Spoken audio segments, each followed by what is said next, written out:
Hi, everyone. This is Michelle Gramoglia, and I am the president and CEO here at Woodland Pond.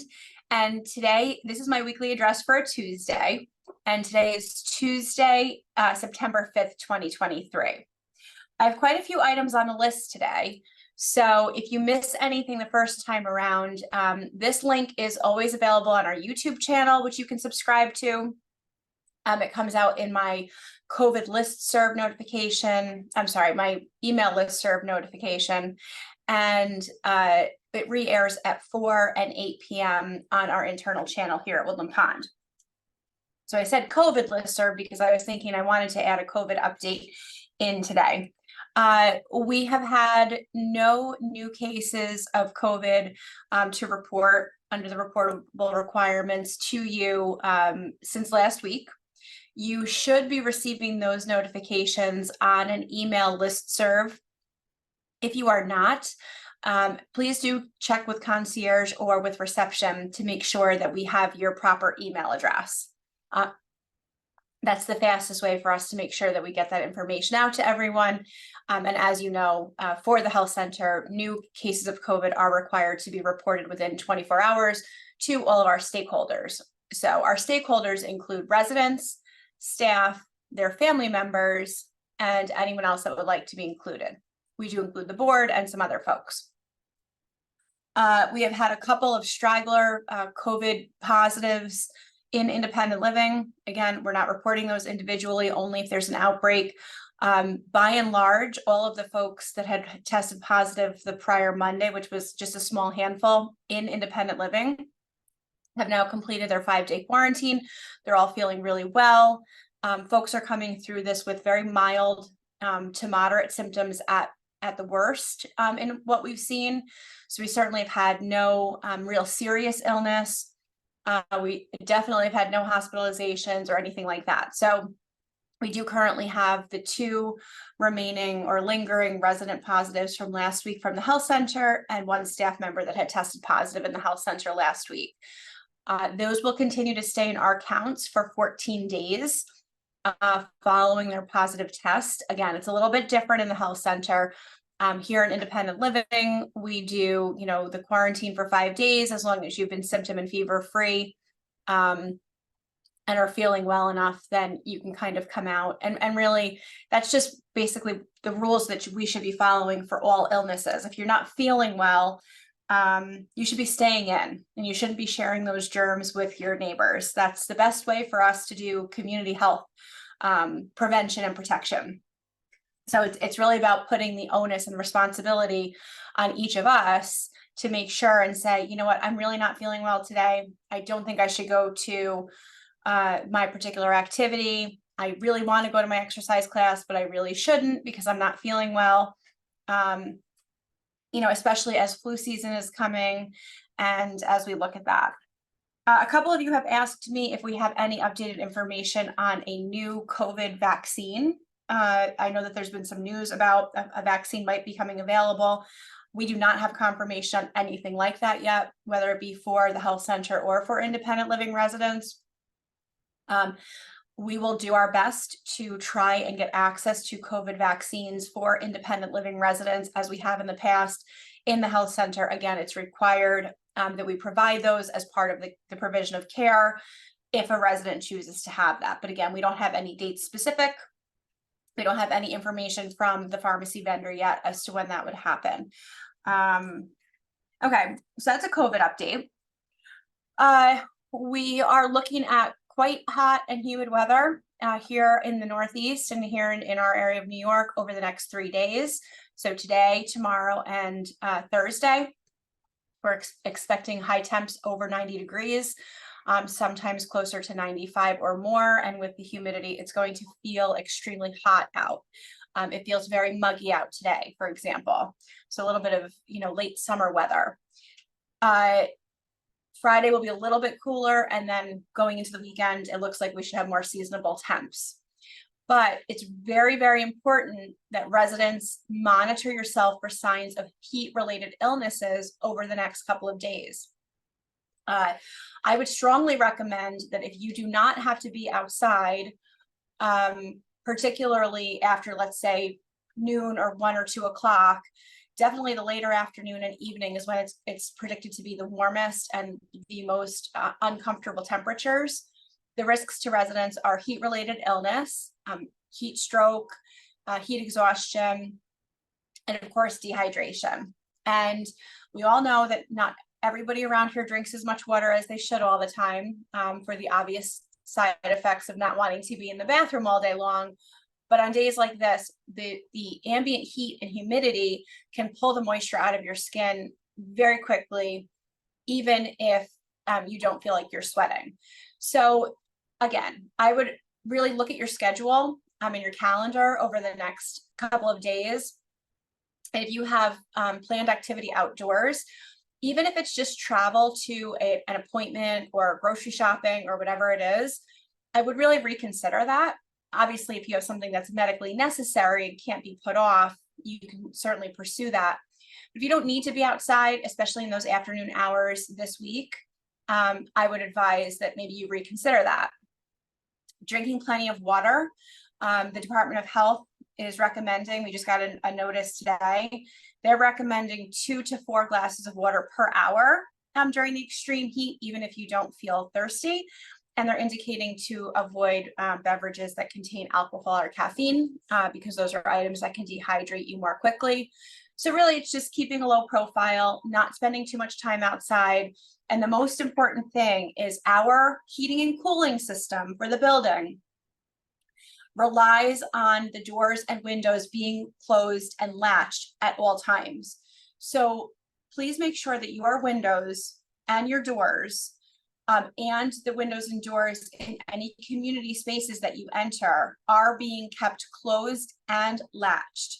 The latching actually creates more of a seal for the weather, and that will ensure that our heating and cooling system is working optimally during these hot days. If you have any concern at all that your cooling unit in your home is not working properly, we need you to report that right away and not to wait. Okay, so please do report any heat related concerns to us as quickly as possible. Okay, the next thing is we have decided to postpone the folk singing group from this Friday in the courtyard to Monday the 18th at 2 p.m. in the courtyard. So again, folk singing will be now being held at 2 p.m. on Monday in the courtyard. Monday the 18th instead of today. And on the calendar today, looks like we don't have too much. We have a number of committee meetings and things like that this week, so you'll definitely want to look at those things. And you can look at all those items as you wish.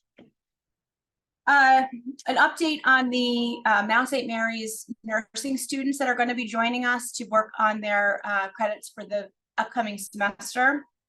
I guess it's actually in process now. They were supposed to begin this Thursday in independent living, but they're actually going to wait until next Thursday to begin. So it'll be next Thursday.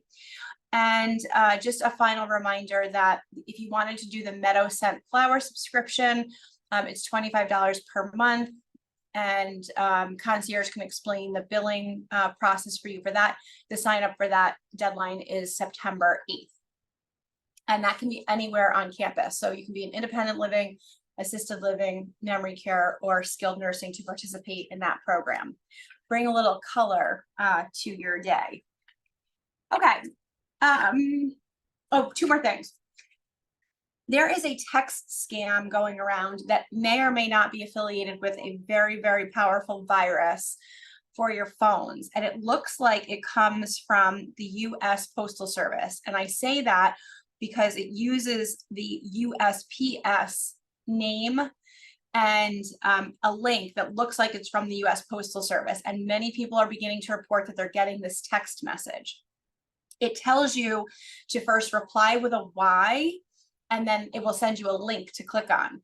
Whatever you do, if you get a text to your phone and it looks like it's from USPS, the US Postal Service, but it will say USPS, it is 99.9% chance a scam, and you should not click on anything or respond to it at all. You could take a screenshot of it and then delete the message. Ryan, our resident technology assistant, can assist you to verify it if we think that that's the fraudulent text. But one of the ways that you can know this is because the ones that are coming to my phone, at least, are coming from an international number. So it's got the 10-digit normal phone number that you would look at, but then it's also got two digits ahead of that. So there's no way that the United States Postal Service would be sending a text from an international number. And we are hearing from some people that this does cause a virus that completely wipes out and locks your phone. And then also provides access to the fraudsters to any online banking or other things that you have set up in your phone. So again, it's a scam alert to be aware of. Just if you do see them, or if you have any questions about anything, any suspicious activity ever, text, email, any kind of electronic medium, please, if you always feel free to ask us. You can check with concierge and then they can direct you to Ryan, resident technology assistant. Okay, the last thing I wanted to go over, and this will be in a little bit more detail. We included in the Chanticleer on Friday a notification that we will be holding an active shooter drill on campus on Monday the 12th. Actually, Tuesday the 12th. It's a Tuesday, a week from today. We did include in the message in the Chanticleer that this is not in replacement of the campus-wide emergency exercise that's going to be happening on October 4th, but it's yet another additional preparation step. So you've been hearing us talk a lot about this exercise on October 4th. You've also heard several of us say repeatedly that we don't know what the scenario is going to be on October 4th during the drill, because this is really being largely planned by the County Emergency Preparedness Department, with help on this campus from two trusted agents, which are Rob Dunn and Cameron Ilgner. The rest of us have absolutely no idea what the scenario is for the 4th, but we believe it to be related to or directly an active shooter threat. That's for the 4th. So in anticipation of that drill, and just to kind of test where we are after providing the residents with the county emergency planning meeting that we had in the beginning of August, with the 4 outs video, the various conversations that we've been having with you about the added security implements that we have, like the enhanced cameras that we have on campus now, the panic buttons, really trying to talk to you all about what you're supposed to do if you find yourself in an active shooter situation. We're going to do a drill on Tuesday the 12th. Okay, we're not telling you the time of the drill, but what's really important are the items that are listed in the Chanticleer. And this is not just for the drill, but if you are here, or you are off campus, or you're at a bank, or you are wherever, and you find yourself facing an active threat, like a shooter, a gunman, or someone yielding a knife or some kind of another weapon, these are the most important things for you to remember. And this is what's important for you to remember on the drill on the 12th, and also the emergency exercise on October 4th. And these are the bullets that were included in the Chanticleer. I hope you've printed it out and hung it up on your fridge or somewhere that you can refer to it, because they're really simple, but very, very important. So you have to shelter in place as best you can. Okay, that doesn't mean that you're always going to have a place that you can hide safely. And if you watched the emergency county meeting that we had at the beginning of August, or the YouTube video to re-air it, in the 4 outs video where we showed the active shooter situation in a long-term care facility, you saw oftentimes the residents were out in the open, and that can happen. All you can do is do your best. You can make yourself more invisible and less of a target by finding yourself up against a wall or into a corner. A couple of other things. You should immediately assess your situation, and as long as you don't see an active threat right in front of you, you should lock every door that you can to safely secure yourself in. You should close all the blinds and shut off all the lights. So what you're trying to do is make yourself as invisible as possible, because sometimes you can't hide. But we have, you know, some of our conference rooms have blinds on them. All the rooms have lights. You can shut the lights off. put yourself over into a corner so that maybe you're not immediately visible from a doorway. Okay, and if you remember from the video from the 4 outs, that shooter was just trying to walk through and find the easiest targets. So if you make yourself a less easy target, there is potential for life-saving in that action. If you think that you're the first person that's seen the shooter, call 911. We can't ever get too many 911 calls. You also need to be extremely quiet, okay? And we talked about this, I think, at a management Q&A or maybe at the county-wide meeting that we had at the beginning of August here in the PAC. But you do not want to draw attention to yourself. You want to be as quiet as possible. So as tempting as it might be to say, what's going on? What's going on? The most important thing is if you think that you hear gunshots or you hear a page over the PA system, or you get an alert to your phone that tells you that there's an active shooter or an active threat on campus, you need to think, I have to remember what Michelle said. I need to make myself as invisible as possible. So making yourself as invisible as possible will include being extremely quiet. And this is a place and a time when you don't have to feel like you have to be polite to your neighbors. So if you're in a room with people and you are hearing me saying in your head, Michelle said to be extremely quiet, you can feel free to basically tell people, hush up, put your finger to their mouth. You want everyone to be super quiet. Take a leadership role because that might be the only thing you can do in that moment. But remember, there's protection in making yourself as invisible as possible. And the last thing, it's a sad reality, but it needs to be said. If all else fails and you are finding yourself face to face with an active threat, somebody with a gun, somebody with a knife, and you have not been able to make yourself invisible, you have not been able to run away or hide or avoid that situation. Like they said in the video that day, you have to remember that this fight is the fight for your life. So you need to look around you and decide, what am I going to try to protect myself with in that moment? And just anything that can be thrown, you know, anything that can be used as a deterrent.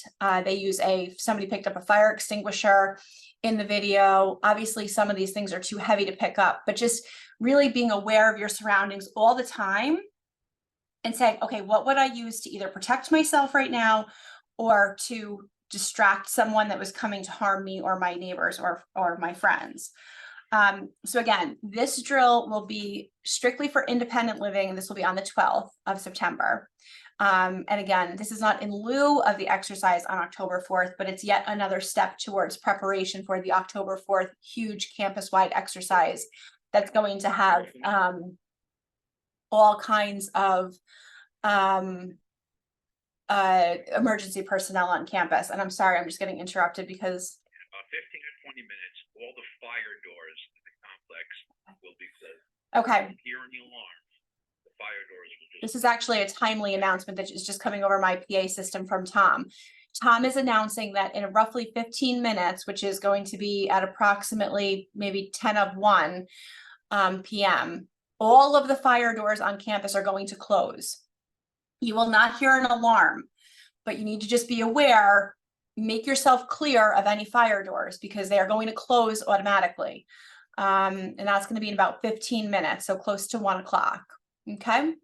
I don't have anything else for my address today. I hope you all have a great day, and I'll be around all week if you need anything from me. Thanks so much.